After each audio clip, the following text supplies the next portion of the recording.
Engineer Bryce, binigyan ka namin ng oras. You requested for a few minutes para to confer with your lawyers. Are you ready now to answer the question? Sabi mo kanina may mga involved na mga senador. Tama po ba? Pagkarinig ko. Yes po, Your Honor. So, kanina sinabi mo na mga involved na senador. Ibig sabihin, kasi the line of questioning kanina is that you were receiving a certain amount from Sally Santos. Tama po ba? Yes, Your Honor. At binibigay niya ito sa iyo sa inyong opisina. Tama po ba? Yes, Your Honor. In fact, there's one incident that was mentioned by Sally Santos in the Senate na 245 million yung isang natatandaan niya na ibigay niya sa iyo. Tama po ba? Yes, Your Honor. Itong 245, just a portion of that, because according to you, from 2022 up to 2025, your estimate is that it's over $1 billion na yung natanggap mo. Tama po ba? Yes, Your Honor, approximately. Okay, sige. So binibigay mo to kay Engineer Alcantara. Tama po? Hindi ko po binibigay, kinukuha niya po sa Kinukuha, opisina ko. sorry. Kinukuha ni Alcantara. Nakabox nga po, sabi niyo nga po, di ba? Yes, Your Honor. Okay, pag sinabi mong may involved, ibig sabihin logic would dictate and you don't need to be a rocket scientist para to assume that yung binibigay ay may hati-hati. Tama po ba? May breakdown. Yes po, Your Honor. Sinasabi niya po, kinukuha na yung commitment. Commitment na ano ibig sabihin commitment? Yung kaninong hatian yon? Kung ako po mag-interpret, commitment po para kay Senator. Okay, may we know sino yung mga sinasabi mong mga kumukuha or may commitment sa mga senador? Kasi you mentioned this earlier before we grant you the request of having a recess suspended. May we know who are these sinasabi mong may mga involved na mga senador? Okay lang po bang basahin ko, Your Honor, kung ano lang po yung naisulat ko? Pero pinapangako ko naman po sa inyo na ang full details ito maibibigay ko po sa written statement namin ng mga abogado ko. Mr. Chair, our guest is requesting that he be allowed to read. Ito ba yung salaysay mo na pinirmahan mo? Tama po ba? Ito ba yung tinatanong sa iyo kanina ni Congressman Garbin? Yes po, sinulat po at pinirmahan ko rin po. Okay. Mr. Chair, may we request that he be allowed to read his salaysay, his statement? Engineer Hernandez, please proceed.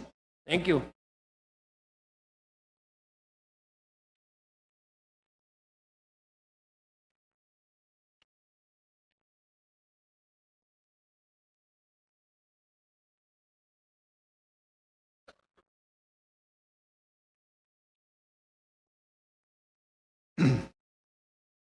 Good morning, Your Honor, Mr. Chair. Ako po si Bryce Erickson Hernandez, dating Assistant District Engineer ng Bulacan 1st District Engineering Office. Ako po ay na-contempt kahapon sa Senate Blue Ribbon Committee. Habang ako po ay nakadetain, nakapag-isip po ako at nagdesisyon na maglabas ng ilang nalalaman ko sa flood control project base po sa aking natatandaan sa ngayon. Tama po si Senator Lacson na ang mga engineers ng DPWH ay tila naging legman o bagman na lang. Kung tatanungin niyo po ako kung sino o kanino kami naging bagman, sasagutin ko na po ngayon.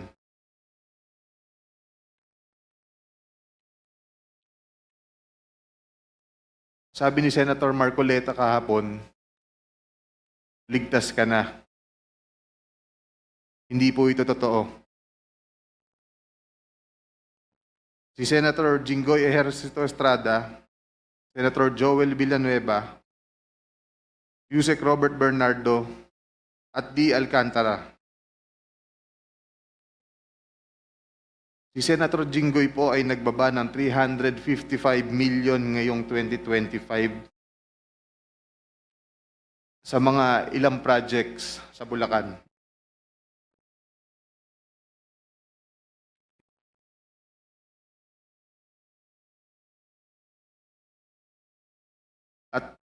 Ang sabi po ng boss ko dito ay 30% ang commitment dito. Ang mga projects po na to ay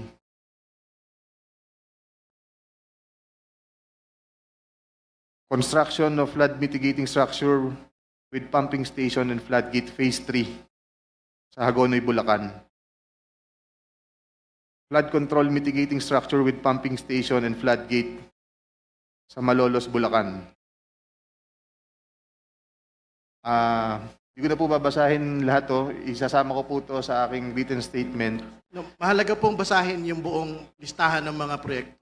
Sige po, These are Your the line items that everyone has been talking about. So I think the nation deserves to know which particular line items that are in the GAA that are being implemented for these particular personalities. Mr. Chair, may I also request that he be directed to read the entirety of his salaysay Yes, and yes. not to select portion of his salaysay. Para Yes, po he will. klaro. I think he will be required to read the entire, but we need the specific line item in the General Appropriations Act to be able to tie these particular projects to political personalities, not just DPWH engineers, not just contractors. Please proceed. Mr. Chair, may I also ask that the amounts also be read? I Yes, think if it's it, important that the public will also know the yes, amounts. if it is available, Engineer Hernandez, please mention the amount as well. Mr. Chair, saglit na interjection lang. After the statement of Sir Bryce, may we have the copy of his statement para po makapagtanong din yung mga members based on his ongoing statement. Mr. Chair. Maraming salamat. If that is practicable, Deputy Speaker, we will ask him to do it, but it is a written, handwritten statement. So I think we have to listen to his entire salaysay first. Please proceed with the line items, please. Let me repeat it, Your Honor. First, construction of flood mitigating structure with pumping station and floodgate, phase 3, Barangay Mercado, Hagonoy, Bulacan, with an allocation of 60 million pesos. Number 2, construction of flood mitigating structure with pumping station and floodgate at Mambog Creek, phase 3, Malolo City, Bulacan, with an amount of 45 million pesos. Construction of flood mitigating structure with pumping station and floodgate, phase 3, Barangay Iba, Hagonoy, Bulacan, amounting to 60 million pesos. Construction of flood mitigating structure with pumping station at Calero Creek, phase 3, Malolo City, Bulacan, with an amount of 50 million pesos. Construction of flood control structure including pumping station and floodgate, phase 3, Barangay Mayto, Kalumpit, Bulacan, with an amount of 60 million pesos. Construction of flood mitigation structure with pumping station and floodgate at Barangay Santo Rosario Creek, phase 3, Malolo City, Bulacan, with an amount of 40 million pesos. And last, construction of flood mitigation structure including pumping station and floodgate, phase 3, Barangay Carillo, Hagonoy, Bulacan, with an amount of 40 million pesos. And all of that with a total of 355 million pesos, Your Honor. This is supposedly the allocation of which political personality? Senator Jinggoy Ejercito Estrada po, Your Honor. Thank you for the clarification. You can proceed with reading the handwritten statement. Chair, may I continue? Let him finish the handwritten statement. Tapos lang po yung handwritten statement ng pagbasa. Nagbaba po si Senator Jinggoy at ang kanyang SOP dito ay 30%. As per our District Engineer Henry Alcantara. I-deliver ito nung lumabas ang mga item na to sa GAA. Mga driver namin sa DPWH Bulacan First ang nag-deliver sa kausap nila. Si Christian Santiago at saka si Andre Balatbat. Galing din ito sa utos ni D. Alcantara. Noong 2023 naman, naglabas ng 600 million si Senator Joel Villanueva at ang SOP nito ay 30% din. If I'm not mistaken, sorry. Pwede kong sabihin ko po kung anong mga projects to, mga line item din. Please proceed with disclosing the line items so the nation may able to tie the line item to the political personality involved. First, rehabilitation of flood control structure along Balagtas River, Barangay Panginay, Tuwawa, Phase 3, Balagtas, Bulacan, with an amount of 75 million pesos.